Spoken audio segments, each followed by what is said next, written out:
Senators, I rise in memory of an incredible man. In 2 Chronicles, God said to Solomon, "Ask for whatever you want me to give you." Instead of asking for fame and riches, Solomon asked for wisdom and knowledge so that he could lead God's people properly. In that moment, Solomon demonstrated his undivided devotion to the Lord. Our community lost a man who showed a similar commitment, Dr. Tim LaHaye, who passed away at the age of 90 on July 29, 2016. And I rise to adjourn in his memory this morning. Time magazine called Dr. LaHaye one of America's 25 most influential evangelical leaders, and he also had a profound impact on San Diego. Dr. LaHaye was born in Detroit in 1926. When he was just 9 years old, his father passed away. At the funeral, the minister's eulogy spoke of the hope that we would have in Christ, and it profoundly shaped Dr. LaHaye's life of service. Dr. LaHaye served our country in the United States Air Force before receiving his bachelor's degree from Bob Jones University. It was there that he met Beverly Radcliffe, of whom he would be married for 69 years. Dr. LaHaye then earned his doctorate of ministry degree from Western Seminary in Oregon. After pastoring churches in Minnesota and South Carolina, he and his family moved to California, where he became the pastor of Scott Memorial Baptist Church.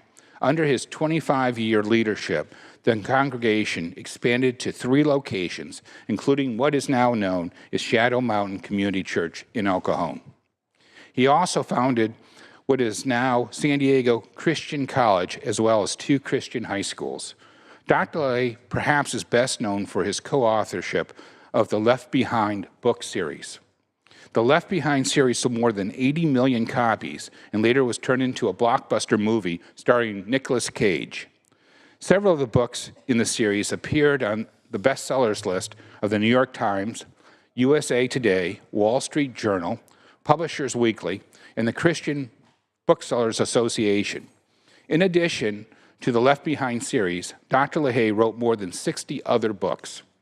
With his wife, he hosted a radio show and a TV program called The LaHayes on Family Life.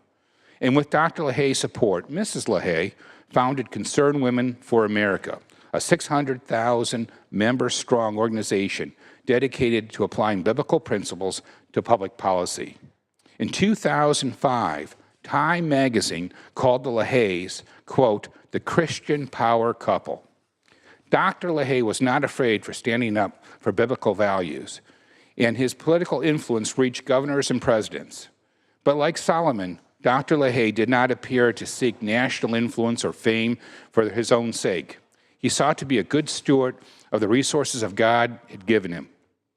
This devotion to God, above all else, was evident in how he approached his life daily.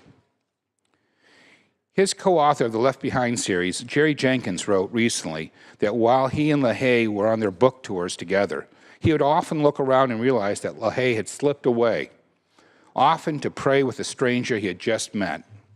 Dr. Jeremiah, Dr. LaHaye's successor at Shadow Mountain Community Church, said, quote, Tim was one of the most godly men I've ever known. Almost every conversation I had with him ended with his praying with me and for me. This is also the Tim LaHaye that I knew. No matter how famous he'd become, of how busy he was, he took his Christian responsibility to pray and serve others very seriously. And every time we'd speak, he'd often offer to pray with me and for me. Dr. LaHaye is survived by his wife, Beverly, his brother, Richard LaHaye, and his sister, Margaret White. He is also survived by his 2 sons, Lee and Larry LaHaye, and 2 daughters, Lori LaHaye, Sheck, and Linda Murphy, as well as his 9 grandchildren and 16 great-grandchildren. Dr. LaHaye has left this incredible legacy of compassionate service for our community, our state, and the world. I ask that we adjourn in his memory.